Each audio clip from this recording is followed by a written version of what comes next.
Everybody give it up for Clint.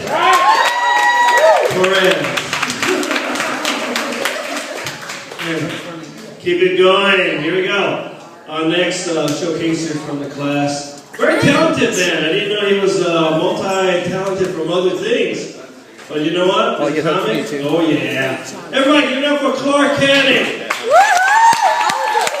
That was your favorite part, the same chorus, wasn't it? Yeah. You get it? Let's hear it for EK. He's doing a great job up here.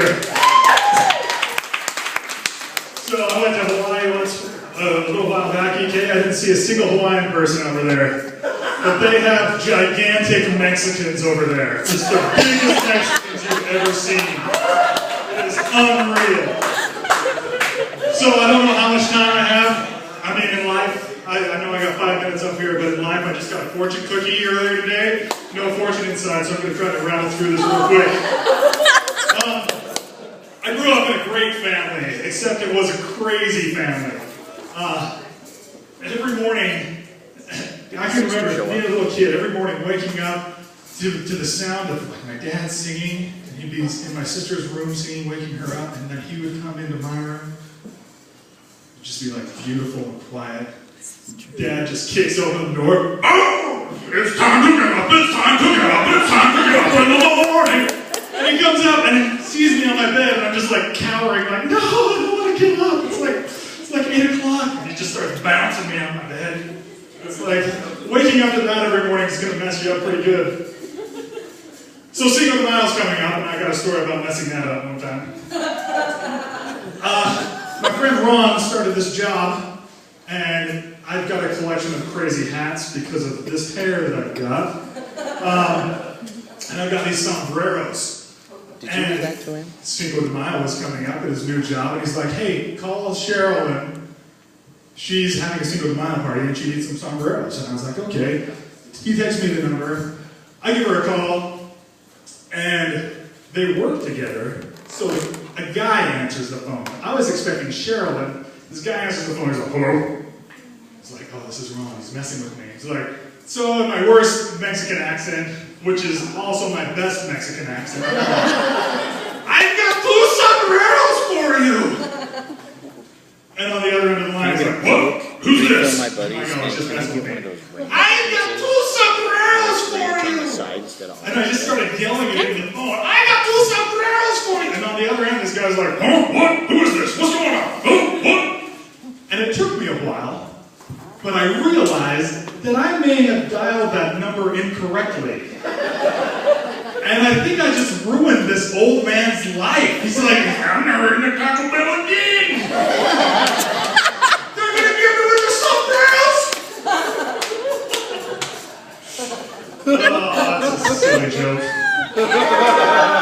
So, my mom is amazing. She's a very educated woman and tried to make all of us kids very educated from the time that we were about the age of 8. I learned to set the table properly, where you've got salad fork, dinner fork, plate, knife, spoon, salad plate, dessert fork, glass of water. I learned that when I was 5. We had to set fancy dinner places every night for dinner. Name a day of the week. Tuesday! Yes! We had fancy sit-down dinner on Tuesdays. Saturdays, whatever. It didn't even matter. So, I learned to do that. So when I saw a pretty woman, I'm like, hookers don't know how to eat at a fancy table? What's going on? I didn't really understand what a hooker was when I saw that movie, so. Anyway, so I remember sitting at dinner one night, my mom was telling us this story, and all of us were sitting there probably, one hand under the table, napkin in her lap, whatever. And she's telling us this story, and for the life of me, I cannot remember anything about the story except for the last line of the story. And as I mentioned, my mom's an educated woman who uses pretty big vocabulary words, but some of them are archaic and dated. And she's telling us this story, and I'm just chowing down, whatever. And she's like, telling this story about how she had screwed up or had this faux pas, this flub. And she's like, and it was the biggest boner that I've ever pulled. Frozen in mid-bite green bean casserole. I look up and I see my little brother, and he's looking at me. His eyes are as big as salad plates. That's the ones over the fork. I look at my sister, and she's looking at me like, You know what a boner is, right? Like, I could probably show you a thing or two about that. And then, in unison, all of us look at our dad, and he's got his arms crossed, he's like, don't you laugh at that. And we just lost. Oh, boner! I hope it was dad's! If it wasn't, they're gonna get divorced, this could be a nightmare. Anyway, that's my time. I'm Clark Cannon. Thank you very much.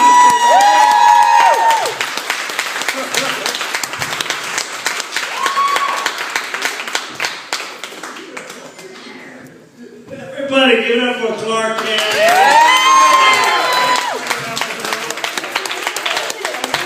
Okay, our last showcasing from the class now. I gotta tell you this. We started out with 15 people. And the ones that came through and stayed are the ones that are really, really very talented and have they've got the balls, the guts.